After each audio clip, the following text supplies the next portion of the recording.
It happened without warning. No flashing lights in the sky, no eerie signals from deep space, no negotiations, no threats. One moment, life was normal. The next, the sky was burning. At first, no one understood what was happening. Was it a meteor, storm, a solar flare, a military experiment gone wrong? The truth was far worse. This wasn't an accident. This wasn't nature. It was an invasion, and we never saw it coming. The day the world stood still. The first signs were subtle. Power flickers in major cities, GPS systems malfunctioning, satellites going offline one by one. Governments scrambled to fix the problem, thinking it was just another technical glitch, but then the sky changed. At first, it looked like storm clouds rolling in too fast, too dark, covering the entire sky in minutes. Then, the temperature dropped. Frost formed on car windshields in the middle of summer. The air felt wrong, heavy, like the atmosphere itself was being drained, and then they appeared. The first sightings at exactly 11:06 a.m. Eastern Time. People in New York City looked up and screamed. Massive jet-black monoliths hovered over the city, completely silent, each the size of a small country. No thrusters, no visible weapons, just floating death, blocking out the sun. Phones stopped working. The internet shut down. Governments lost contact with their own militaries. For the first time in modern history, humanity was completely blind. The first attack, then, without warning, it began. A sound unlike anything ever heard before. Deep, metallic, vibrating through every human bone. A noise that didn't just fill the air, it tore through reality itself. Windows shattered. Buildings cracked. Blood poured from people's ears as they collapsed, clutching their heads. And then, the beams came. Not fire. Not missiles. Something worse. Thin, pulsing red energy shot from the hovering ships, sweeping across cities like a scythe. Everything it touched vanished. No explosions, no smoke, just erased from existence. Skyscrapers blinked out of reality. Streets disappeared mid-scream. Millions of people, families, children, soldiers gone in an instant. The world's greatest cities, New York, London, Moscow, Tokyo, Paris, ceased to exist in under an hour. Governments tried to respond, but there was no response to give. They couldn't fight what they couldn't even understand, and the aliens? They didn't ask for surrender. They didn't broadcast their demands. They simply erased. One city after another, one continent after another, and within 24 hours, half of the human race was gone. The fall of Earth's defenses, the United States launched its nuclear weapons. So did Russia. And China. A desperate attempt. The last option, the nukes reached their target but never detonated. Instead, they froze mid-air and then imploded. The aliens absorbed the energy, like a fire drinking gasoline, and then, in retaliation, they hit back. Entire military bases vanished before soldiers could even take their positions. Naval fleets in the Atlantic turned to dust in an instant. The world's greatest armies, useless. For the first time in human history, we weren't at war. We were being hunted. The world falls silent by day 2. The planet was nearly lost. Governments collapsed. Power grids failed. The internet went dark. Earth was no longer ours. But if there's one thing humanity has always done, it's survive.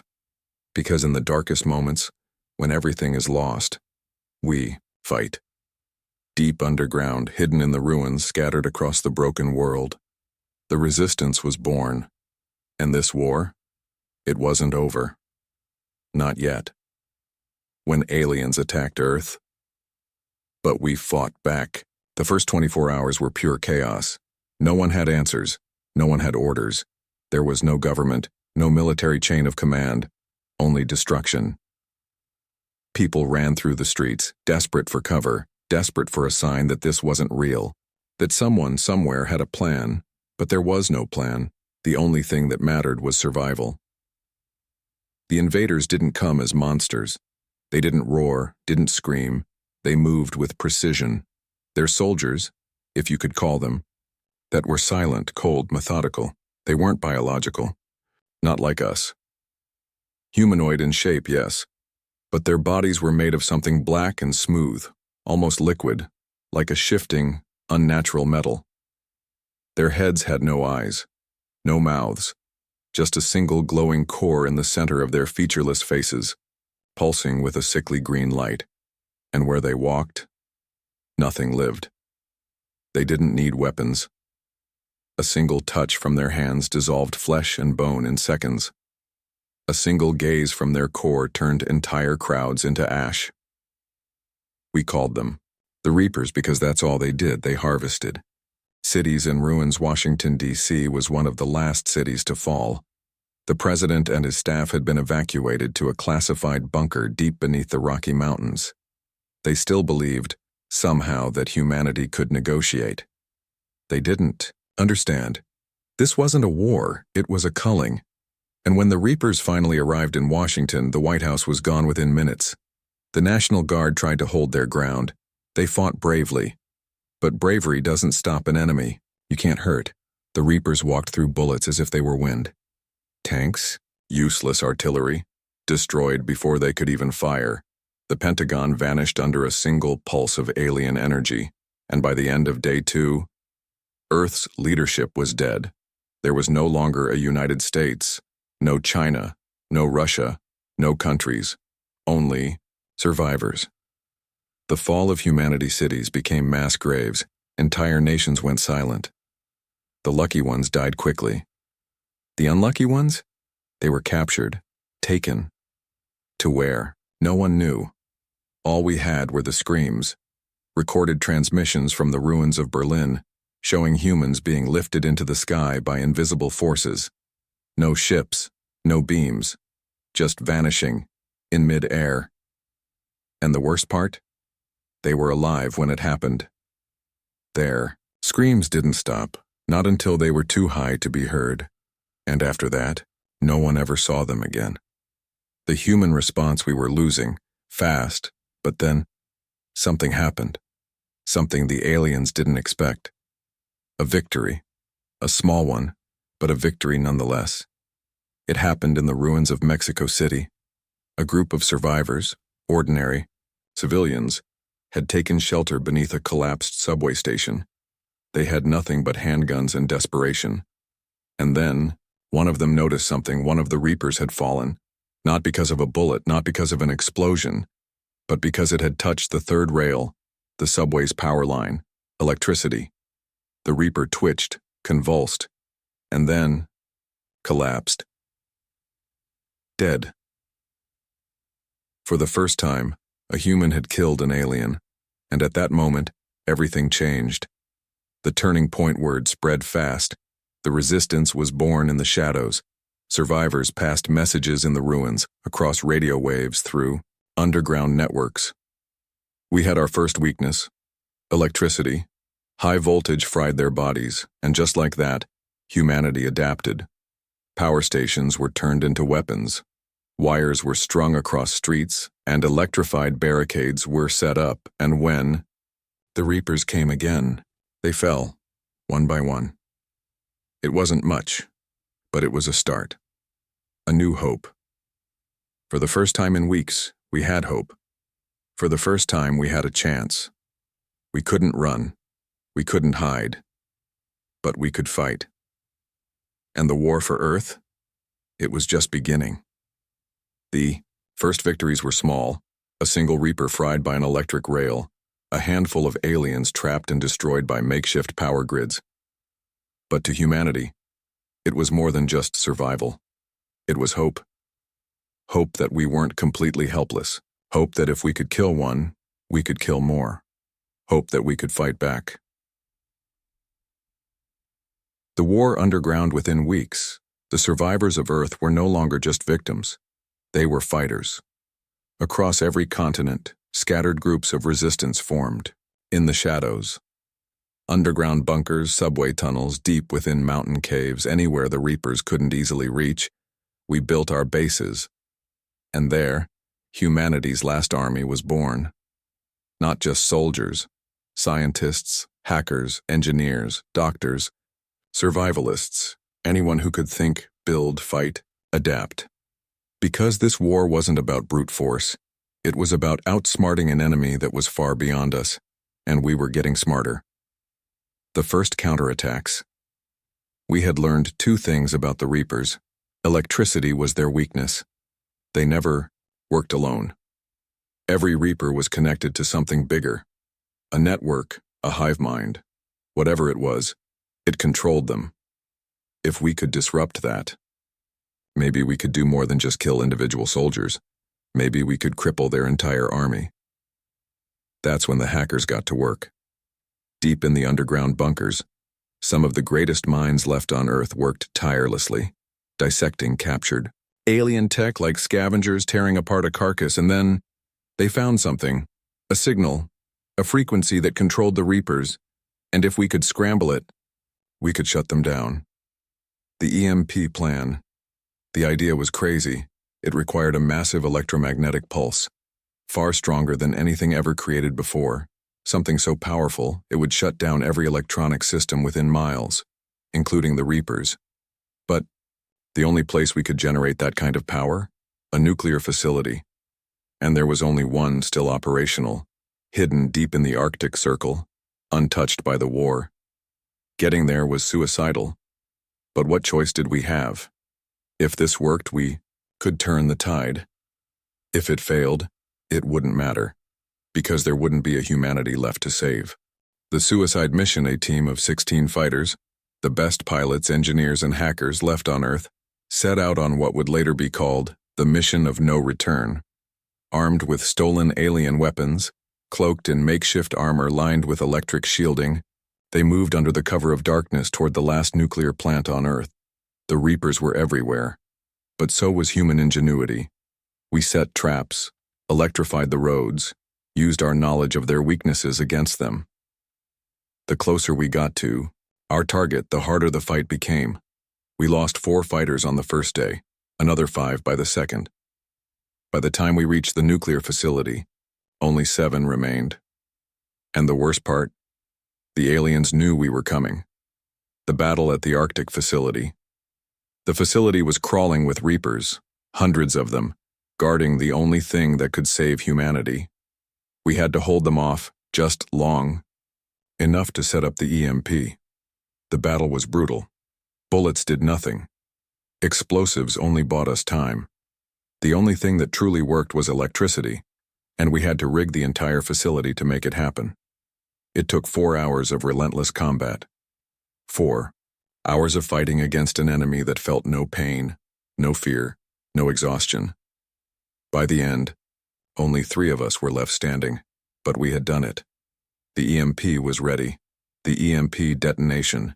We had one chance, one shot to take out every Reaper in the region and cripple their network. The countdown began. 8. Outside, more Reapers were coming, hundreds, thousands. There was no escape. 6. 5. Our comms went dead. The sky darkened. The ground shook. 3, 2, then, boom. A blast of pure electromagnetic energy tore across the Arctic, stretching for miles. The Reapers froze in place. Then, one by one, they collapsed. Dead. For the first time since the invasion began, we won. The War Changes word spread like wildfire. The EMP worked, and if we could do it once, we could do it again. Humanity wasn't just surviving anymore. We were winning. The resistance rose from the ashes, a global movement striking at alien strongholds, using what little technology we had left to wipe out entire battalions of Reapers. We had found our weapon, and the war for Earth? It had just begun. The global resistance. When aliens attacked Earth, but we fought back. The Arctic EMP was the first real victory, the first true sign that humanity wasn't just running anymore. We were fighting back, But one battle wasn't enough because the aliens weren't done, and if we were going to win this war, we needed to take Earth back. The world unites. Before the invasion, the world was divided. Nations fought over land, power, politics, resources. But when the aliens came, none of that mattered anymore. Countries no longer existed.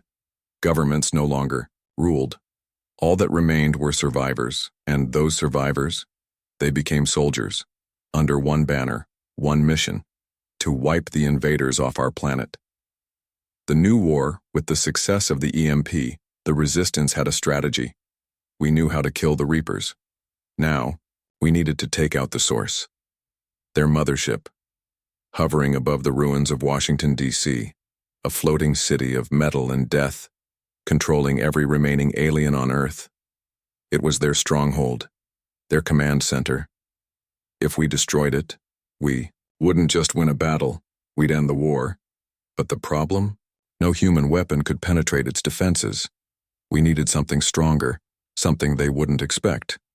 We needed to use their own technology against them. The hunt for alien weapons. Across the world, resistance teams scavenged the ruins of, or we searched abandoned cities, crashed enemy ships, underground alien bunkers, and we found things we never imagined. Alien energy rifles, weapons that could melt steel in an instant. Gravity disruptors, devices that could tear the laws of, physics apart, stealth shields, technology that could render a soldier completely invisible. But the most powerful discovery? A Reaper core. The very thing that powered their soldiers. Something so unstable, so dangerous that even the aliens handled it with caution. And in the hands of human scientists, it became a bomb. A weapon powerful enough to rip through the mothership's hull like it was made of paper. But there was one problem: we needed to deliver it. The final plan. We had one shot, one mission: to infiltrate the mothership, plant the bomb, and escape before detonation. The plan was suicidal, and we knew it. But if it worked, the war would be over, and Earth would be ours again. A team of 12 elite fighters, the best pilots, engineers, and hackers from across the Resistance, was chosen for the mission. Armed with alien weapons, stolen armor, and cloaking tech, they would infiltrate the ship, bypass security, and set the Reaper core to explode from the inside. But there was no going back. If the mission failed, there wouldn't be a second attempt. If they were caught, they wouldn't be prisoners. They would be erased, and so, with nothing left to lose, they set off for their final mission.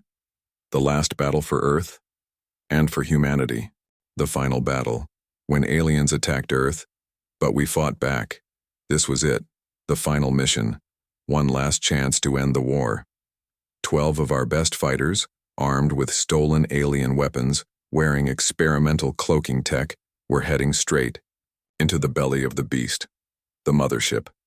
It was the source of everything, the hive mind that controlled the Reapers. If we took it down, the war was over, but if we failed, humanity would be erased forever. Infiltration. The plan was simple. Get and plant the bomb. Get out. But nothing ever goes as planned.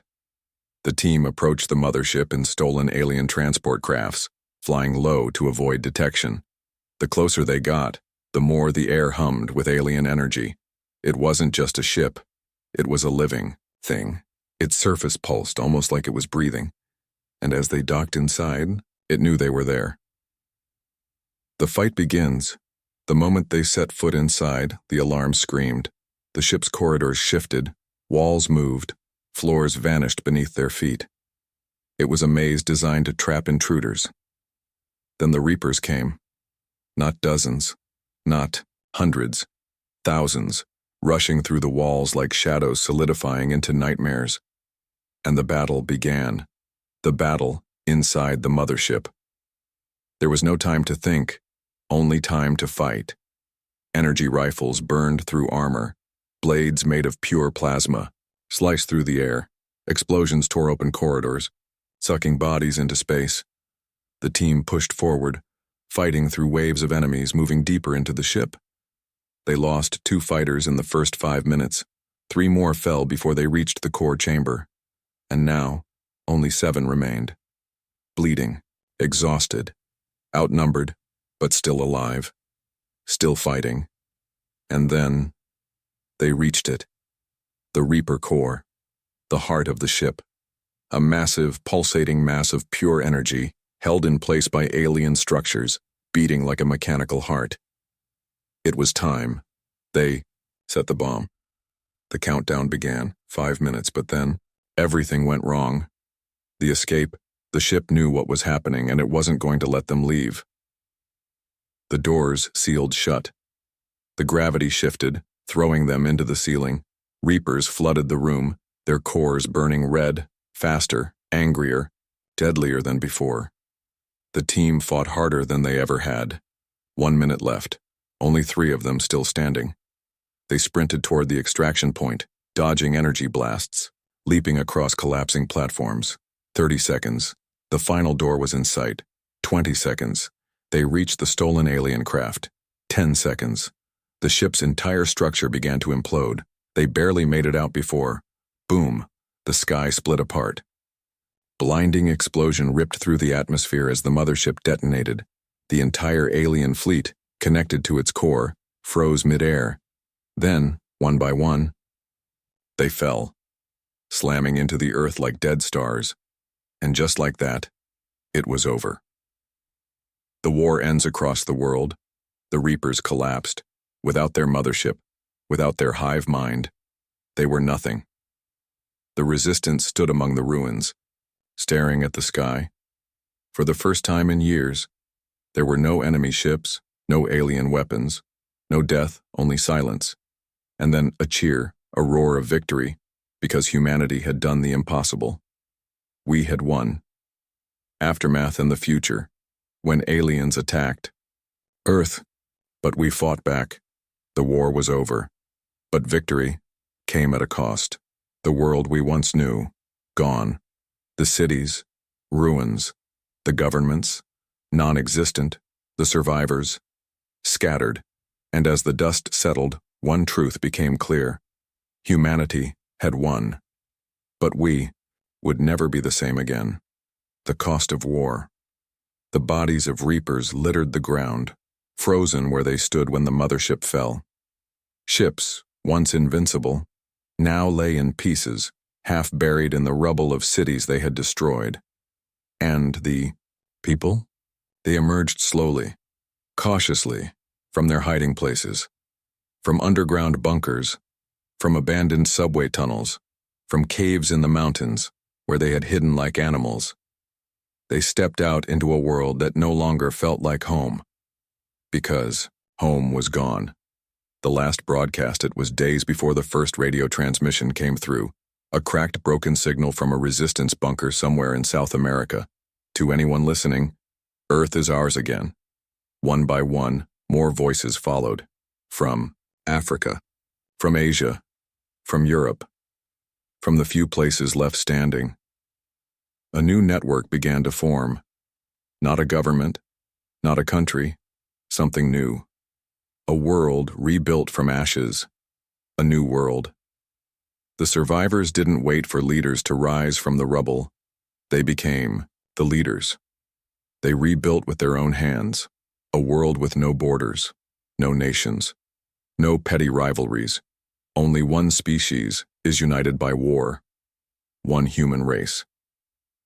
The last remaining scientists studied alien technology, learning its secrets and finding ways to restore what had been lost. And as they studied, they discovered something terrifying. The truth about the Reapers: we had assumed the Reapers were just soldiers, mindless machines controlled by their mothership. But we were wrong. They weren't just machines. They were alive. Not in the way we understood life, but in a way that defied our very understanding of intelligence. And the most terrifying part, they weren't the real enemy. The mothership, just a vanguard, a scouting force, sent to test our defenses, to measure our strength. Which meant only one thing. The real war hadn't even begun. The final warning, it was the last message ever received from the mothership's broken remains, a transmission in no known language. Yet somehow, we understood it. It was a warning.